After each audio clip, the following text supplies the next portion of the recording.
Hello everyone and welcome to Randy's Old Time Radio Shows. Here you can listen to your favorite mystery, suspense, intrigue, or comedy shows. You'll also find shows you thought were lost to time and shows you never even heard of. You just might find a new favorite. If you appreciate my efforts to bring you these shows, please consider leaving a comment, giving a thumbs up, and if you really enjoy these shows, please consider supporting the channel. Now sit back, close your eyes, and enjoy another old-time radio show. The CBS Radio Mystery Theater presents...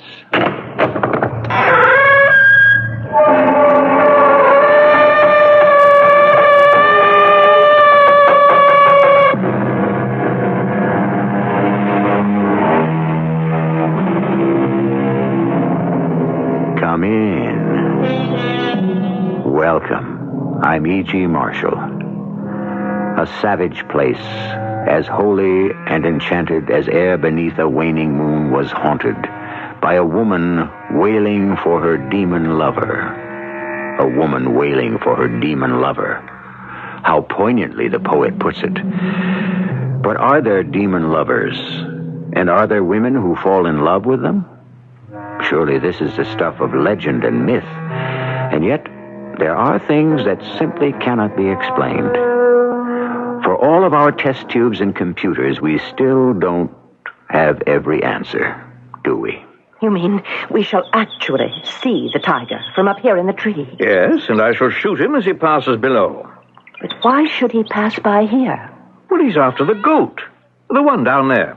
Oh, poor creature. Why doesn't he run away? We can't. He's tied to a stake in the ground. But the tiger will kill him. An unfortunate necessity. Oh, no. Oh, no, I shall not permit it. Louise, where are you going? I intend to free that Louise, goat. you can't go down there. Come back here. Louise!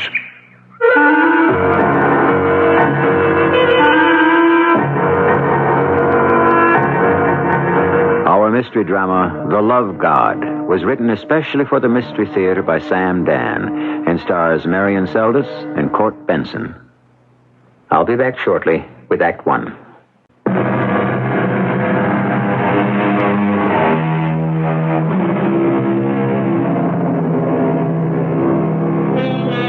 East is east, and west is west, and never the twain shall meet, said Mr. Kipling. But he knew better than that, because they did meet for many years in that vast, mysterious universe of a country called India. India with its kaleidoscope of religions, races, and languages. India, where there is so much myth and so much reality, it's almost impossible to tell one from the other. Or are they both one and the same? This is a story that took place at a time when India was known as the British Raj. A lady and gentleman are sitting on a veranda. Did you know that veranda is an Indian word? They are sipping tea. Cream? Thank you. Sugar? Thank you. Cake? Oh, I shouldn't. But you will? Well, just the thinnest, tiniest sliver. I know what you're up to, Willis. You're afraid to spoil your appetite for dinner. Oh, about dinner. I shall not be having dinner. No? Bahadur Khan? Not having dinner? I'm afraid not. But we've prepared your I'm favorite. afraid it can't be helped. Bahadur Khan. It is in my mind to hunt this night. See, therefore, that thou wilt prepare the double-barrel express rifle. You're going to hunt this evening? Reports of a man-eating tiger in the Mahura district, causing no end of a fuss. Oh. The tiger has got to be put a stop to. And you're taking Bahadur Khan with you? Well, of course. But you will be back by Saturday. Yes, one way or another. That's good. I need Bahadur Khan to drive to the railroad station at Maipur. Oh? Yes. To pick up Louise. Louise? I've actually prevailed upon her to come out for a visit. Louise? You remember my friend Louise? The skinny one? Well, she is slender. Pasty-faced? Light complexion. Watery-eyed? Actually, her eyes are that delicate shade of china blue. Kind of a big woman. Stately. And as I recall, very opinionated. She does have some rather sincerely held convictions. She's really a lovely person. No doubt. When you get to know her, You don't mind, do you? Well, this is your home as well as mine. Perfectly awful female. Now, Willis, she's a perfectly lovely person. I was talking, my dear, from a masculine point of view. Bahadur Khan. I shall want the Martin as my second gun. See thee now to the horses. My name is Bahadur Khan. I serve in the house of Willis Foster Sahib. Foster Sahib is the district commissioner. He is wise indeed. In his 40 years of life, he has not taken a wife. This does not sit well with his sister, Pamela Sahiba, a widow who keeps his home. English Mem Sahibs have a peculiar affliction. They cannot tolerate the sight of a bachelor.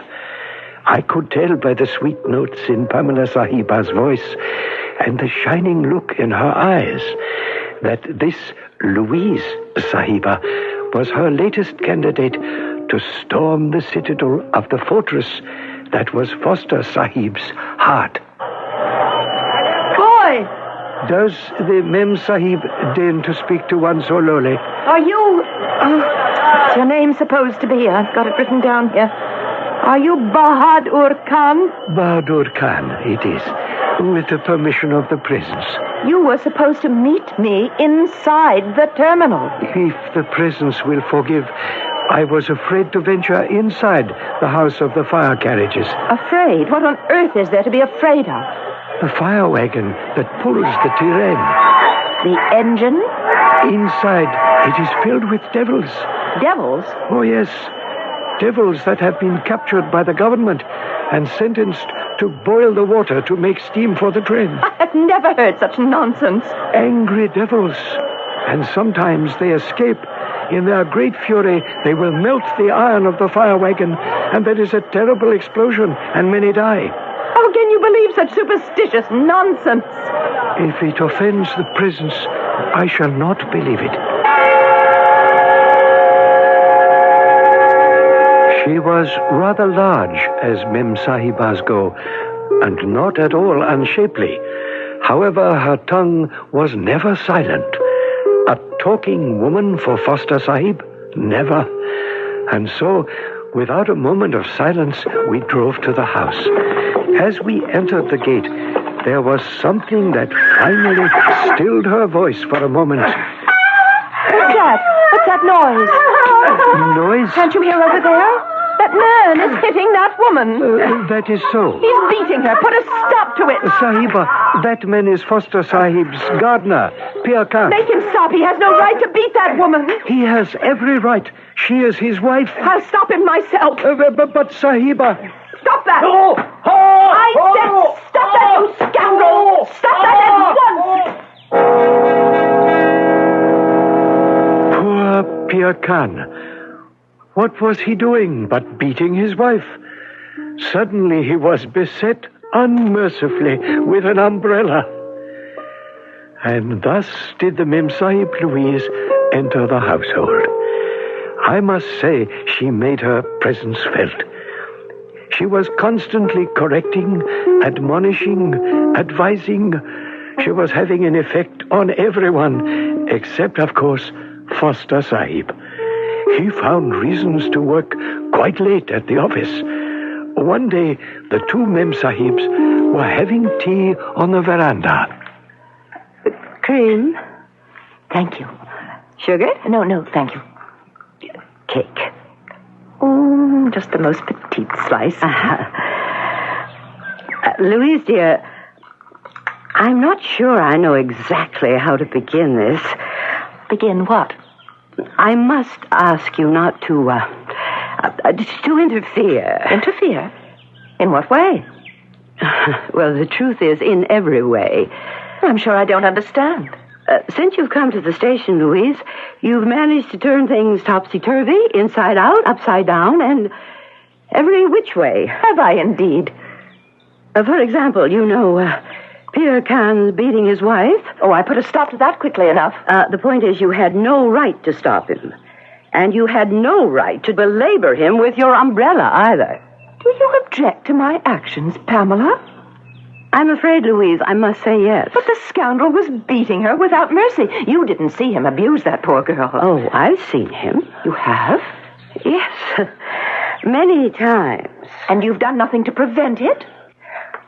There's nothing I can or should do to prevent it. Things are very different out here. Oh, yes. And you're different, too. Back home, you were a member of the Fabian Society. Well? Well, I remember you at the meeting when you were asked to speak. Please, Louise. They still talk about that speech, the most inspiring oration on the rights of human beings. Louise, what you fail to understand. Suppose they could be aware of this conversation. What would they say about it back home? This is my home now, Louise. My husband is buried here. My children are being raised here. I have no other home. Oh, Pamela, you mustn't think that way. You'd better start thinking that way, too. Oh, no, never. Louise, I asked you to come here because there is no hope for you in England. That isn't true. Then why did you come? That crowd of starry-eyed idealists we ran about with. Ran about with is hardly the way to describe The fact is, for the most part, they don't believe in marriage. And those that do, well, they don't believe in consummating it. Pamela! I saw the way the wind was blowing there 10 years ago. So I came here where I could meet someone. It took you somewhat longer, but here you are. Meanwhile, please do not upset my household. What am I doing to upset In the you? matter of Pierre Khan and his way, for example, you have given me a problem. You see, he no longer beats her. And that's a problem. Laila is the best cook I've ever had. Now she just sits and mopes all day. Well, why? Because her heart is broken. She believes her husband no longer loves her. But why should she think so? Because he no longer beats her. Dear, let us not forget the object of your visit. I know that my brother is a most unusually difficult fish to land. A woman should not refer to a man as a fish, to be baited, hooked, and landed. Well, that's what it amounts to, doesn't it? I am amazed at your Neanderthal attitudes. Do you see this charm around my neck? Mm-hmm. Rather somber-looking thing. Please listen before you say anything. When I came to India 10 years ago to live with Willis, Bahadur Khan said to me, Sahiba, here is a token from the god of love, Omira. Omira? There are thousands of such gods. At any rate, he told me if I wore the charm constantly, within the year I would be married. I did, and I was. Are you telling me that you actually believe in this? What I'm telling you is that a girl needs all the help she can get. And so I took the liberty of asking Bahadur Khan to what? Bahadur Khan? You'll see, Louise. Sahiba. Bahadur Khan, hast thou found the charm for the Mem Sahib as I asked thee? One who is even less than the dirt beneath the Sahiba's feet has indeed brought that which is desired. Behold. Oh, Louise, look, it is beautiful. Well, what is it supposed to be? It's your charm. You are now under the special graces of the love god, Omira. What are you saying, Pamela? And before the year is out, he shall find you a husband. Here, wear it around your neck. I shall do no such thing. Oh, but Louise... Do you expect me to partake in this superstitious nonsense? To aid, abet, and encourage it? No. Thank you, Bahadur Khan. Pamela, I shall win Willis through intelligence and wit and all the civilized things we have in common. Such a vain and foolish Mem Sahib. But what is to be done? The English, they are like children. They refuse to learn when they are young, and when they grow old, it is too late. Poor, silly Louise Sahiba. Now, no one shall ever lead her to the marriage bed. I I don't know about you, but I agree with Pamela. A girl needs all the help she can get, particularly in the affairs of the heart. So then, what prognosis for this proposed match between Willis and Louise? Can it proceed without help from the love god? Is there a love god? We shall have Act 2 in just a few minutes.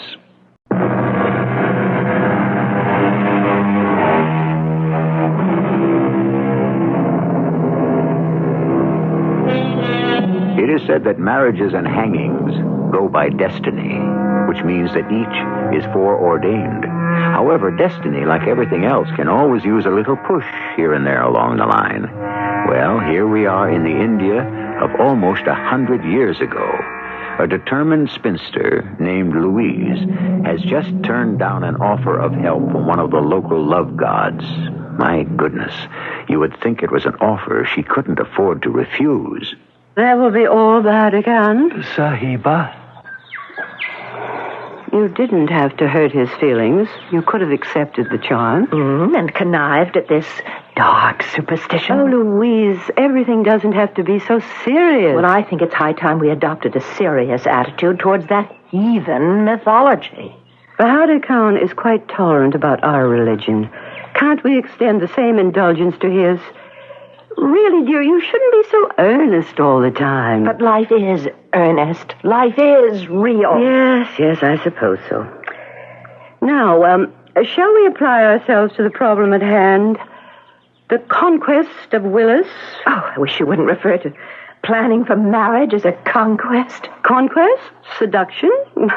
Call it what you will. I call it a meeting of the minds. It's also a meeting of the bodies. Two rational, intelligent human beings who can see that their best interests can be served and their better natures enhanced by a union, as it were, of the spiritual aspects. Tell me, what plans have you in mind for Willis? I shall prove to Willis that I am completely interested, not to say fascinated, by his work. Oh, why do women feel they must take an interest in a man's work? But to prove that they share. Nonsense. I intend to have a partnership with my husband. What most men have in mind is an ownership. Not modern, progressive, enlightened men. Oh, darling, they're the most boring kind. Well, good afternoon. Oh, home early, I see, Willis. Yes, pour me a cup of that tea, please. Bahadur Khan. How are you, Willis? We see so little of you. Well, the work of the empire, the vast lumbering Indian empire, must be got through somehow. Bahadur Khan. It is time to settle accounts with the man-eater in the Maihura Hills. Thou wilt fetch the double-barrel rifle and ammunition. It is even as the prison's commands. The second gun, and all else that will be required for the hunt. We leave in the morning. Are you going to try for that tiresome tiger again? Oh, well, we'll put an end to him this time. Do you intend to actually shoot and kill a tiger, Willis? With luck. But a tiger?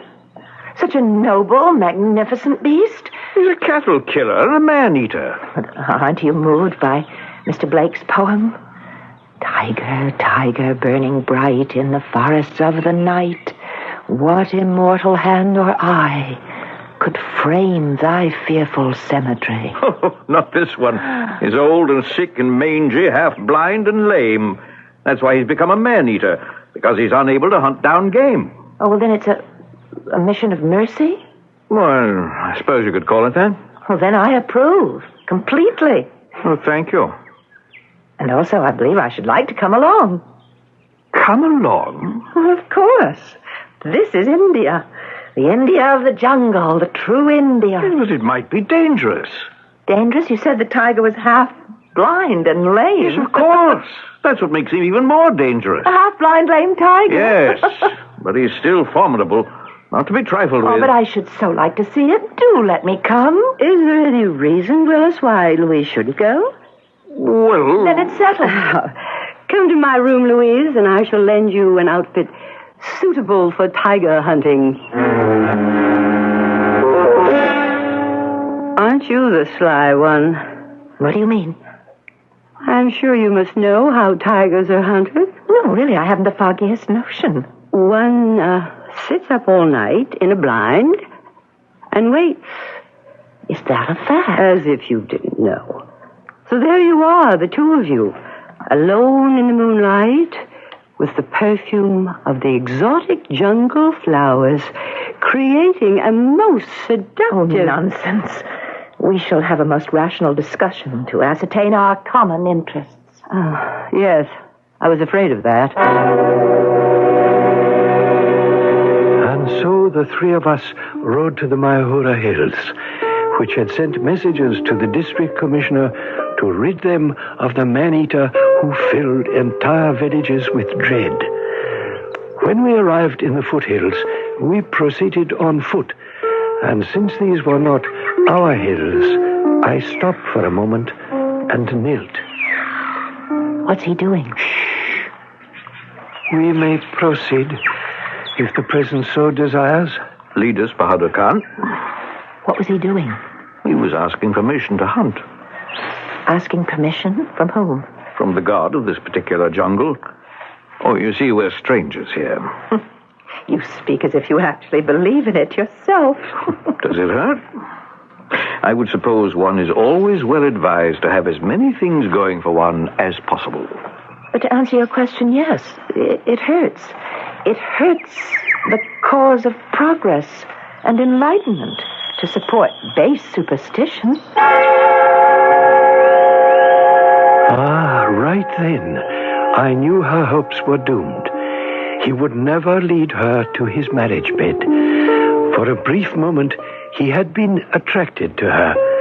The fact that she wished to hunt the tiger at night had marked her as a woman of spirit. But then, of course, she had spoiled it all with her inability to hold her tongue. These foolish English. Why do they talk so much? Dost thou hear it, Bahadur Khan? By the favor of the presence, thy servant hears. What is it? A goat. A goat? If it is thy will, I shall go forward to see if the villagers have prepared the blind. What is he saying? We must keep our voices low. What is he saying? The villagers should have built us a platform high up in a tree. Why? Sahib, come. Yes, I believe it's in readiness. Up here, Sahib. Good. Help the Mem Sahib up the tree. Oh, thank you very much. Now come, we must hurry. Shere Khan hunts this night. Shere Khan, who is that? That's what the natives call the tiger.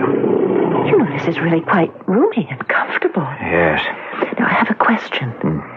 You can look down from here and shoot the tiger, but why should he be good enough to oblige you and pass this way? That's why. I don't understand. Look below. To the left. What do you see? Seems to be a goat. Exactly. What's he standing there for? Doesn't he hear the tiger? Oh, yes, he does. Well, then why doesn't he run away? Well, he can't. He's tethered to a stake in the ground. Why? For what unearthly reason? It's a very sound reason. The villagers put him out here to attract Shere Khan. And when he comes, I'll be able to shoot him. But the poor goat. What about the poor goat? But the tiger will spring on him and kill him. Well, yes, that's the idea of the thing. Well, that's not fair. It's the only way to do it. Are you saying this is the only way to hunt a tiger? The only way without risking the loss of life. But the goat is going to lose its life. I mean human life. Well, the goat is also a child of the Creator. Oh, no. I can't tolerate this. Making too much noise will scare off the tiger. That poor little goat. Where are you going? I shall not stay here and see that goat be made a victim. You can't go down there. Bahadur Khan, stop her. Don't you dare. You come back here. I'm going to untie that goat so that it can run away. Now listen. Nice goat. Nice creature. Just let me untie this knot. The tiger is prowling around down there. I seem to unloosen this knot. Do you want to get killed? Open this knot. Louise! Even if I could see the tiger, I couldn't shoot him in time. Giving way, it's opening. Louise! Just another moment, that's all I need. Louise! Run! You're free! Sahib, Run, behold, run, Shere you silly little goat! You get away from here, you big bully! Get away! Go! Go home. Shoot him, Sahib! Shoot! How can I shoot that confounded woman standing in the way? Go home now. You heard me. Go home. It's a nice pussy cat. Just turn around and go straight home. You hear me? Go home.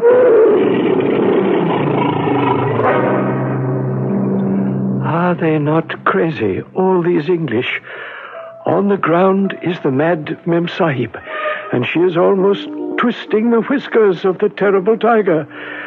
I do not know which of the two is more frightened. Up in the tree is Foster Sahib with the double-barrel rifle, cursing as if the devil is in his mouth, trying to shoot the tiger. But the Mem Sahib is in the line of fire, and also in the tree we have me, Bahadur Khan, wondering, waiting to see how, with the grace of God, it will all come out. And I am with you, Bahadur Khan, also waiting and wondering how it must all come out. As we both know, the design already has been woven by Providence, and all shall be revealed in the appointed time by revelations, which in our show is always the third act.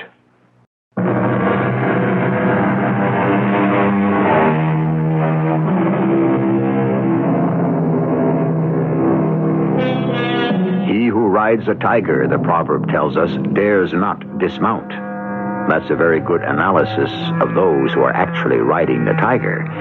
But what can we say of one who is facing the tiger, and alone, unarmed, and on foot?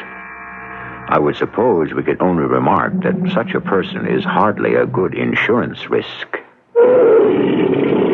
Oh, you be a nice pussy cat and go straight home. That's right. Go home. Yes, and goodbye to you, too. And don't you dare show your face around here again. Now, Sahib, now shoot him. Missed. The other barrel, Sahib, quickly. Oh, he got away. So he did. And I'm glad. You're glad? Well, isn't it better this way? There was no bloodshed. It was all your fault. My fault? I should have had him. But aren't you happier it worked out like this? There's no blood on your hands. But that's my job. It's your job to get blood on your hands? It's my job to kill tigers that terrorize the countryside. You threw such a scare into him, I don't think he'll be in the mood to terrorize anyone for a long, long time. Miss Louise, I... Yes? Nothing. Nothing at all. Bahadur Khan, carry the rifles. We're going home. I must say that the journey home was not a happy one. Foster Sahib was angry, and the Mem Sahib Louise did not know why. After a while, she too became angry, and so they spoke not a word to each other. When they arrived at the house, the Mem Sahib Pamela called me to her. Bahadur Khan, I have here a note which informs me that the children of my servants have not been vaccinated against the smallpox. What's happened? The people no longer believe in devils, and it has been believed that the vaccination is the magic that enters the blood to vanquish the devil of the smallpox. The Sahiba Louise has insisted to all that there are no devils, and in that case, of what use is the vaccination? I see. Thank you, Bahadur Khan. That will be all. But that was not to be all. Foster Sahib was very unhappy at home, and therefore Mem Sahib Pamela was unhappy, and Mem Sahib Louise, she too was unhappy. Indeed, it was a most unhappy household. And then, one morning, before he left for his office, Foster Sahib stopped to speak with his sister. Where's Louise? I believe she's out somewhere. What trouble is she causing now? I think she's teaching some of the children to read. Yes, well. I'm sorry I invited her to come. Are you? My motives were pure. Famous final words. I thought you two would get along. Oh, I can't imagine why. You're so alike in so many ways. None of which is apparent to me. And you're both lonely. Nonsense. Me? Lonely? Why, I'm the most socially involved man in the station. You're lonely, Willis. And so is Louise. I suppose you'd like to see her go. Well, I know she's your oldest friend. She's not old. The fact is, she is so obviously out of place here. Well, yet I can't ask her to leave, can I? No, I suppose not. Well, what's to be done? Leave it to me. Leave what to you? There are ways of getting around things. Now, Willis, you must not be cruel. No, dear. But I shall be surgical. Well, good morning, ladies. Good morning. Good morning, Willis. Well, everyone's so bright and early for breakfast. You seem to be in excellent spirits. Ladies, I am drunk. Willis, you never drink this early in the morning. Oh, this is the greatest intoxication of all. What is? The glow, the exhilaration that has nothing to do with alcohol. What does it have to do with? Love. Love? Ladies, you shall be the first to know. I am in love. Willis! At last, the steadfast Willis has finally fallen, taken prisoner by two sparkling blue eyes, a halo of golden blonde hair, and lips as luscious as the Kabuli grapes. I am her captive without hope of quarter. Whose captive are you, Willis? I saw her last night at the club. And suddenly, what can I say? I was smitten. By whom, Willis? By Jenny Thorpe. Jenny Thorpe? Jenny, she's She's an angel. she's already buried two husbands. Well, let her bury me, too, if it comes to that. Are you sure, Willis? When the heart speaks, can there ever be doubt? I wish you the best fortune, Willis. May you always be happy. Thank you, Louise. You must excuse me. I think I have a headache. You can't be serious, Willis. That impossible Jenny Thorpe. I shall be serious for as long as it may be necessary. I don't understand. For as long as Louise remains here. Oh, it isn't necessary to hurt her. Oh, Pamela, dear, there is no such thing as painless surgery. All this was taking place even as I, Bahadur Khan, was serving the tea, the eggs, and the mutton chops for the breakfast. Later in the morning, as I proceeded to clean the bedrooms, I noticed the door of the Mem Sahib Louise was closed, and from within the sound of a woman weeping. I was about to go away, but suddenly her door opened, and the Sahiba appeared before me. Obviously, she had hastily dried her tears. Bahadur Khan, may I speak with you? This insignificant person would be willing to spend eternity listening to the words of wisdom from the presence. Please, Bahadur Khan, I'm serious. I'm so miserable. You see, I've always been in love with Willis all my life. He'd never look at me. And now he's going to marry someone else. Is it not written, there are other fish in the sea? Fish, yes. Men, no. Oh, Bahadur Khan, perhaps I offended that god. What was his name? Omir or something. That is when I refused that charm that you offered me. Now I'm willing to believe anything. I mean it. What have I got to lose? And this is such a strange country. Who knows what can happen here?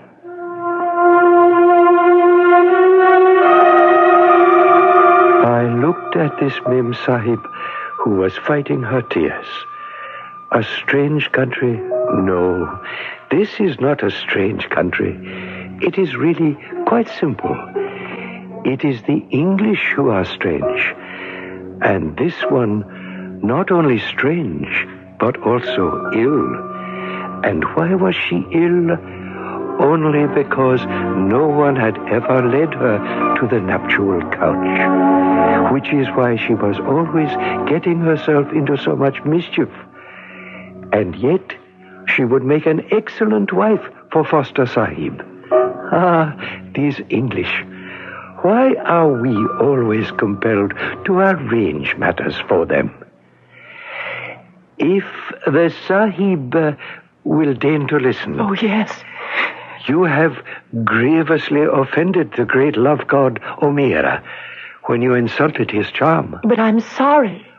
Omira is a god of love. He can always be appeased. He can? How? One must go to his temple and pray to him. Are you asking me to pray to a heathen god? The Sahiba has honored me by inquiring if I would serve her. If she continues to insult the mighty Omira... No, I certainly don't. No, not at all. Then we must go to the temple of Omira at midnight.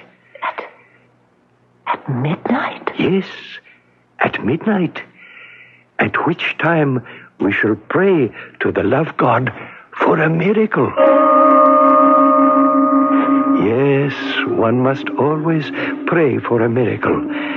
And in addition, one must always prepare for a miracle. After all, these things cannot be spun from the air, can they?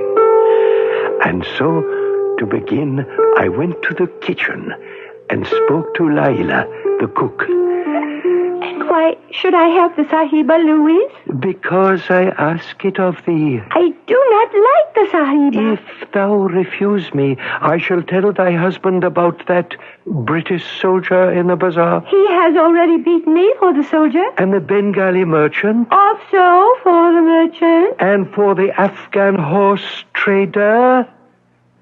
Ah. What is required of me? Bring the paint, the powder, the rouge, which thou knowest so well to apply. Also, thy wedding gown. My wedding gown? Ah, yes. A most exciting garment. We must prepare the Sahiba Louise for her encounter with the love god of Omira. At midnight, we shall meet at his shrine. And so, at midnight, we met at the shrine of the love god. It was a bower of dogwood trees in full bloom, a few feet from the house. And why not? Any lovely place may be sacred to the god of love.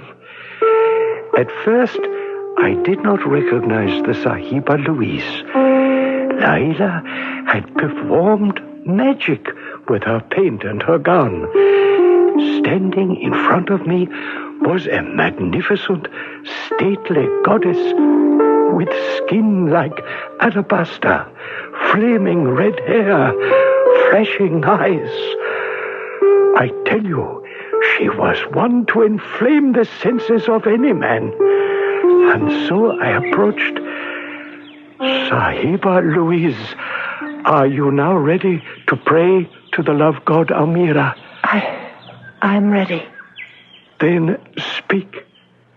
Speak of what is in your heart. Ask for the fulfillment of your desire. I want Willis Foster. I want Willis Foster. Listen. Listen to the reply of the love god Omira. I don't hear any. Close your eyes and listen. Listen. Yes.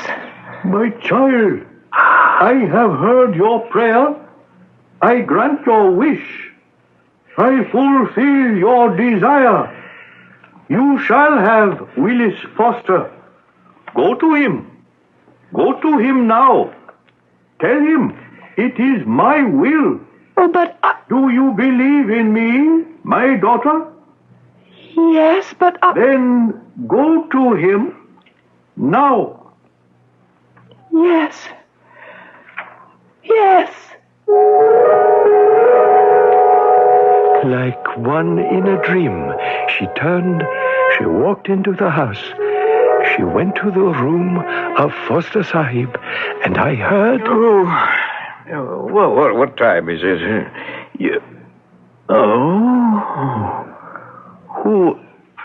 Who are you? You don't know me. Louise? You can't be Louise. I'm Louise. But you're beautiful. Why have we kept apart from each other for so many years? Now that you ask me, I don't know. Even as children, we knew we were meant for each other. Why did we fight against it? I guess you thought I was dull. And did you think I was too clever? Well, I'm not really clever. No, and I'm not really dull either. What is this nonsense about that awful Jenny Thorpe? Well, that's all it is, Louise. Nonsense.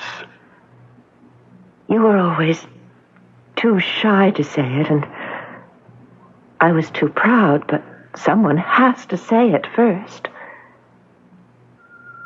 I love you. And I love you. Just a moment. Then he closed the door to his room, and I was able to hear no more.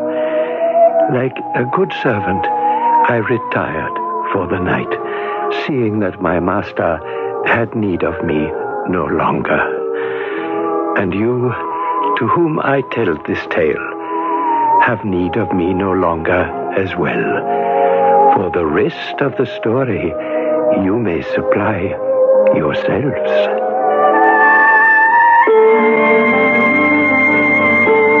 East is east and west is west, as they say. But one place where east meets west is in the universal appreciation of a love story, especially one with a happy ending. We have every reason to assume that they all lived happily ever after. So, bask in the glow of the lover's joy, and I shall return shortly.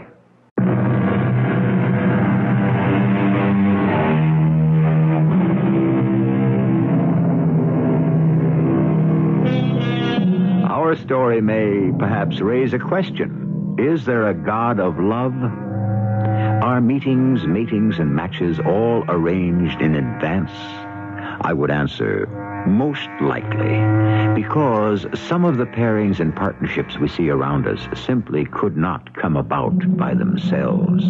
Somebody, somewhere, somehow, must have had a hand in it. Our cast included Marian Seldes, Court Benson, Grace Matthews, and William Griffiths. The entire production was under the direction of Hyman Brown.